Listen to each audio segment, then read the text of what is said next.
Welcome back.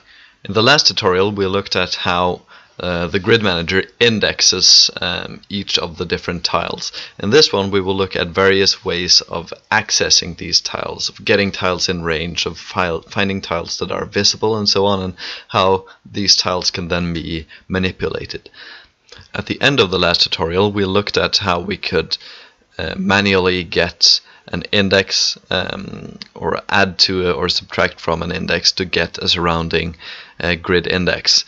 Now there's a built-in way to do this as well, so you can then in the utility functions here you can get, let's see, get tile in direction. So in this case yeah, that's one thing to talk about, is what I call the various directions of the grid.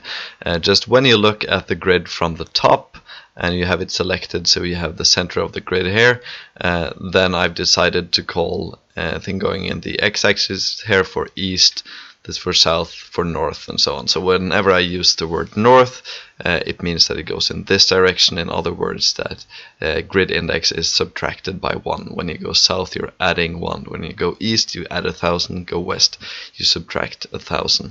So with this get tile in direction, that is basically what it does. So if I was to use this function here and input this and then get, so we're doing +1 here, which is going south, right? So changing this to south then, and then finding here will do the exact same thing as this function did.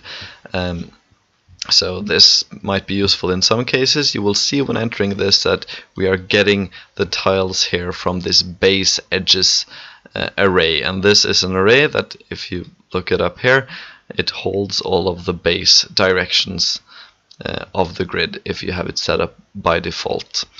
Using this array is one of the ways you can then get all the surrounding indexes of a particular grid index.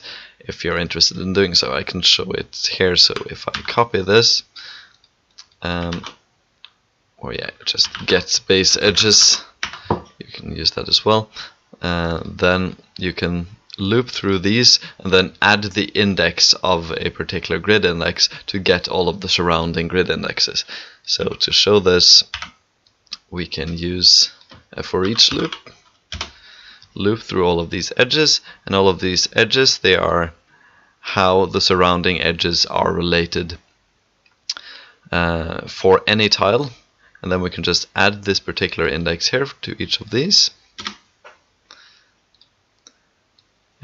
And now we are then looping through all of the neighbors of this particular grid index.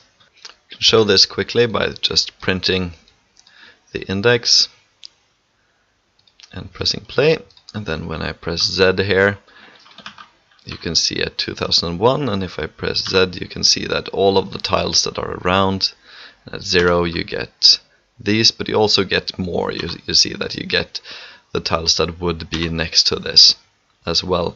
So there's no code here that prevents tiles outside of the actual grid from being added. This might be a problem in some cases, might not. If you were to say use this particular grid index here and then get all of the surrounding ones, and then you find units in each of those, if there is simply no such index in the grid units map, then it will just return false and you will get nothing. So that will not break anything in your game. But if it is important that you do not add any tiles outside of the grid itself, then you can use a different function, which is the find tiles in range function. But before getting to this one, there is a simpler function, which is the get indexes in range function, which means you do not have to set up a manual loop like this. It works much the same way as this. You don't need a manual loop, and you can define the range, which means that you can then set up a larger range than 1 if you need to have tiles that are further away. So having a range of 1 like this and doing a for each loop in this way will give us the same result as we had with our previous more manual setup. Now, printing the grid index is quickly going to get fairly confusing, so let's instead use one of the debug functions I have to display what tiles are added. So if we go debug, then let's see, spawn debug marker, and then we can spawn this at a particular grid index. If you use index here, it will automatically look up the location of this index in the grid locations map here. So this is basically doing the same thing as using a find and then getting this index in this case, but we will spawn a particular marker. So if we now set the range here to 2 and compile and hit play,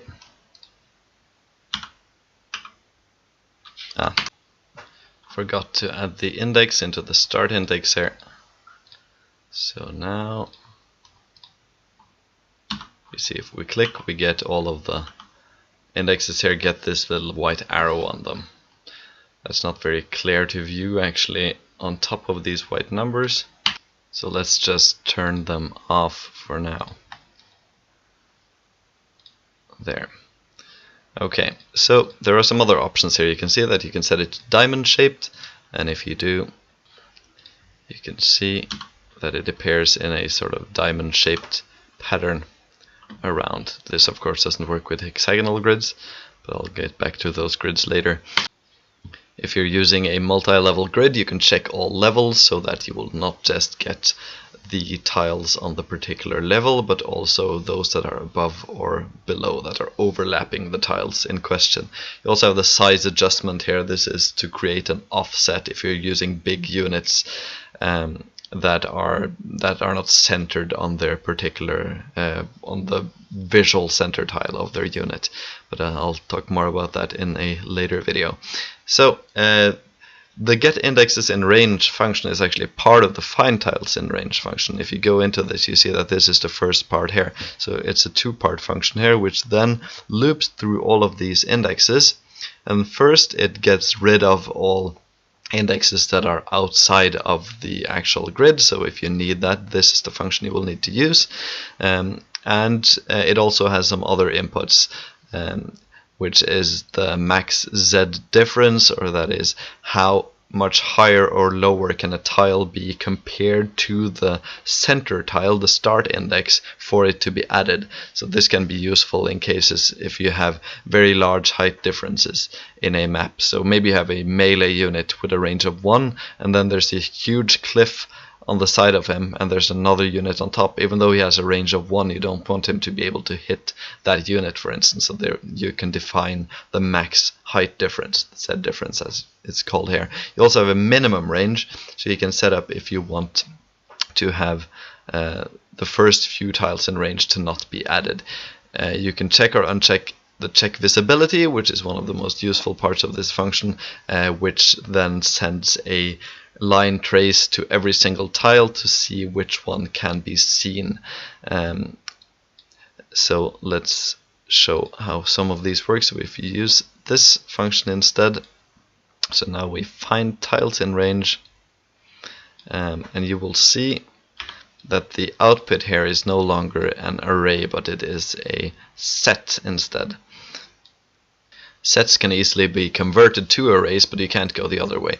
The benefit of sets is that it's easier to look up, easier to use the find node practically in blueprints. So that means that if you have some tiles here and you want to figure out is one particular tile is in this set, then using find on the set is much quicker than using it on an array. And this might matter if you're doing this many times during a single tick.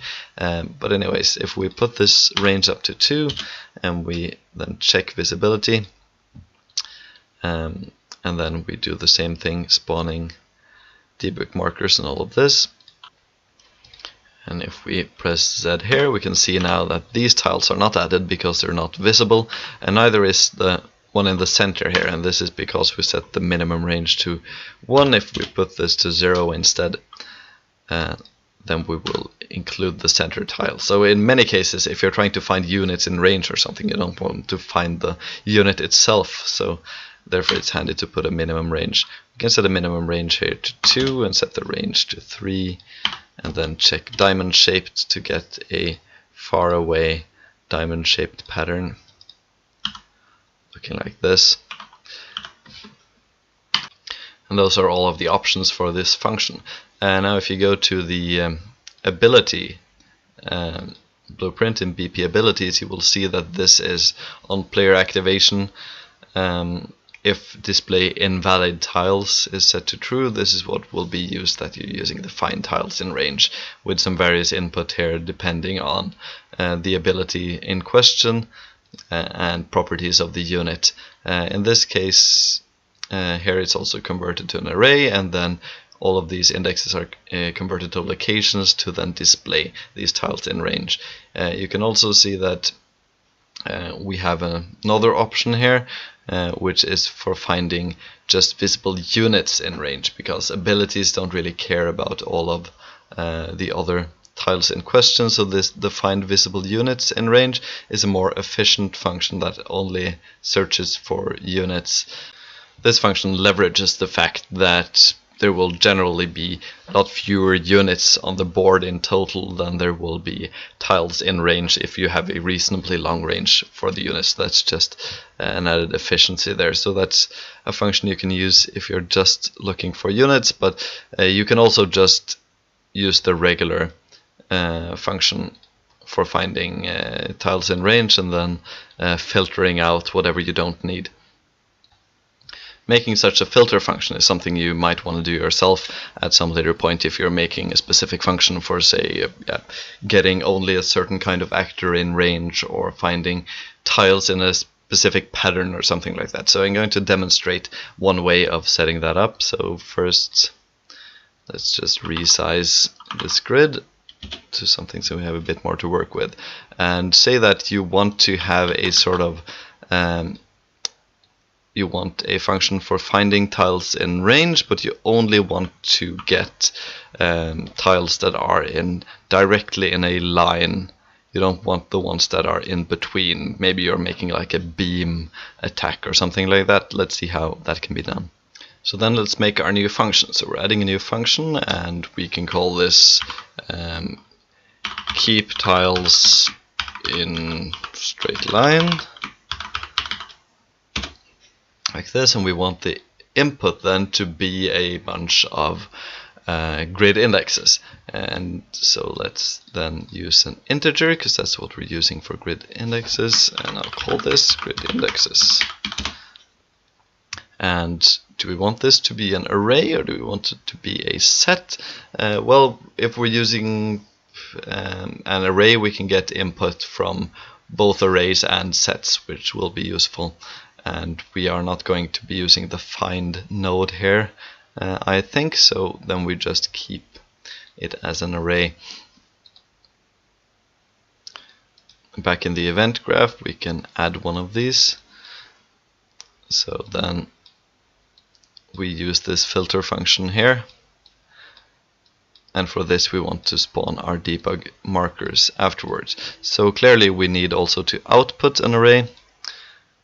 So in our output, we then also add an integer array. So let's call it kept grid indexes, like so.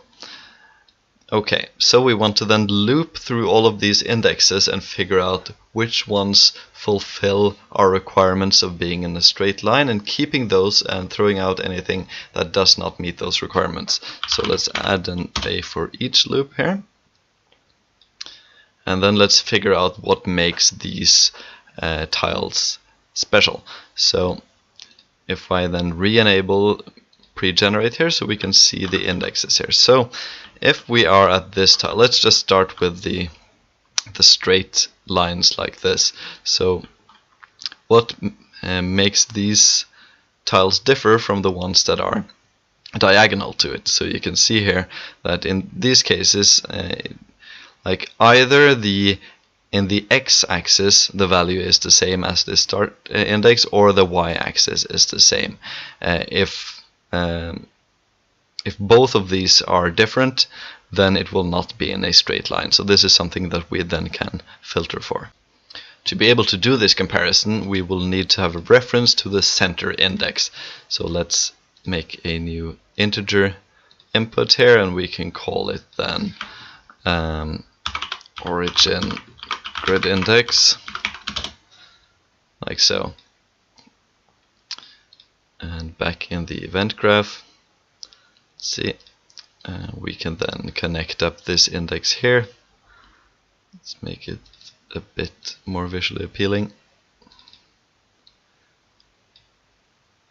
Okay, now a benefit to having a origin or having a input like this is that in blueprints now it's automatically created a local variable that you can use within this function. So if we now get origin grid index, we can now get it from here. We don't have to pull this anywhere and make it look messy.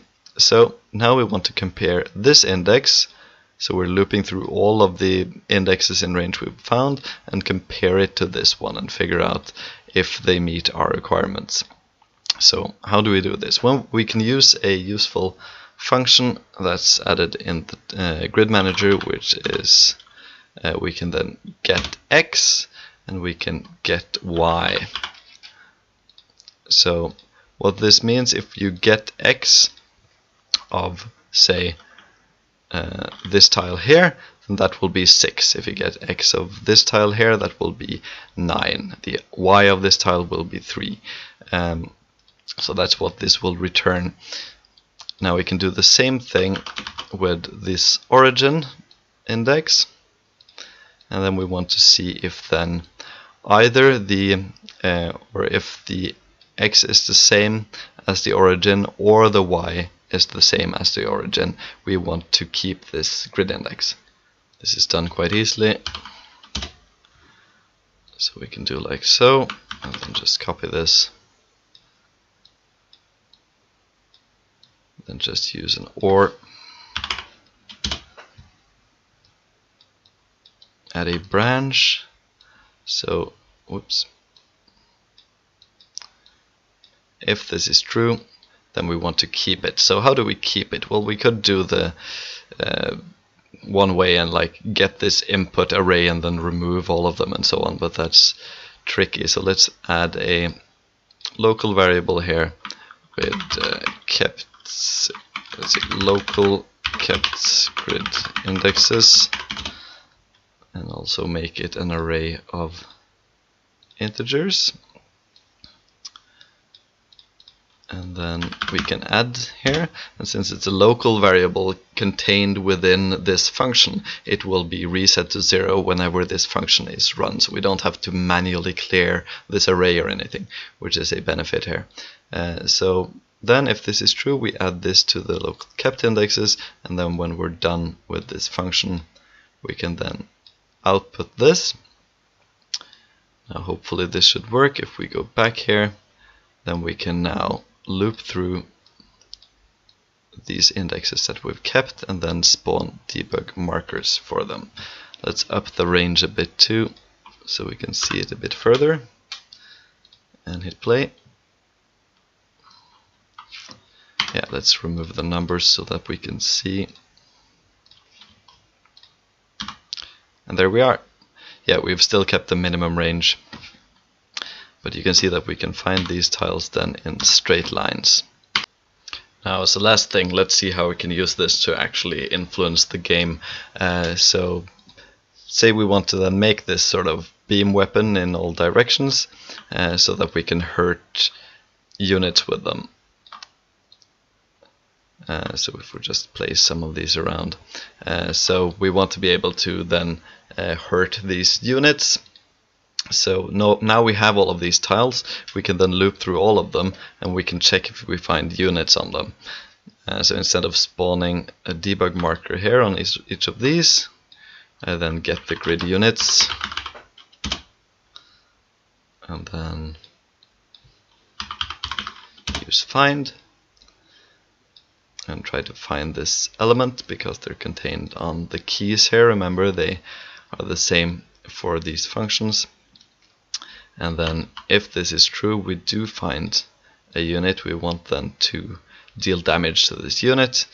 And how do we deal damage to it? Well, there is a Q and a take damage function. We can go to units to check how this works.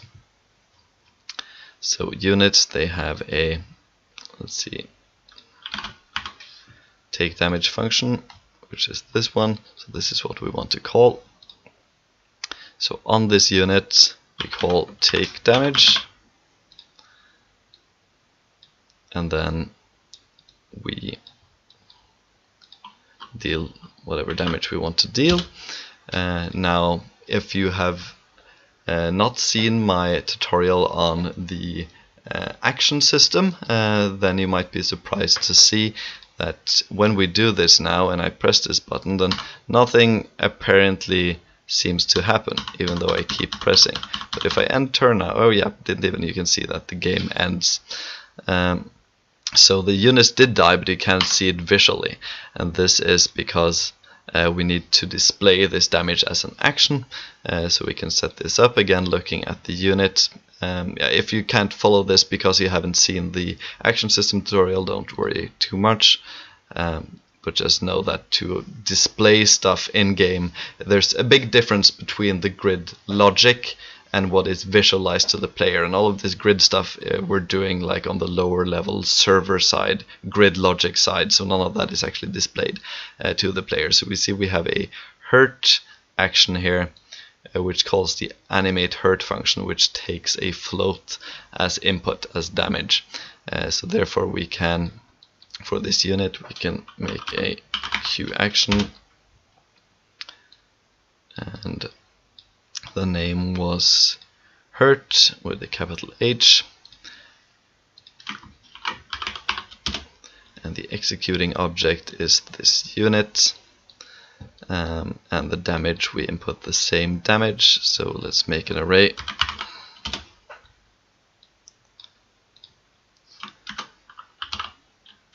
And in this case, let's make it immediate, so we don't have to wait for the action queue to be initialized, as would normally be done automatically in the ability system. So if we now compile and hit play, these should be hurt. So if we press Z, yeah, these are hit, but this guy's inside the minimum range that we set up. So if we do it here instead, then he is hurt and he is not. So that seems to be working. Okay, so that will be it for finding tiles in range, ways of getting indexes in range, and so on. In the next one we will be looking more into pathfinding and grid edges and costs between edges and what designates that one tile can be moved to from another, and so on. So see you in the next one.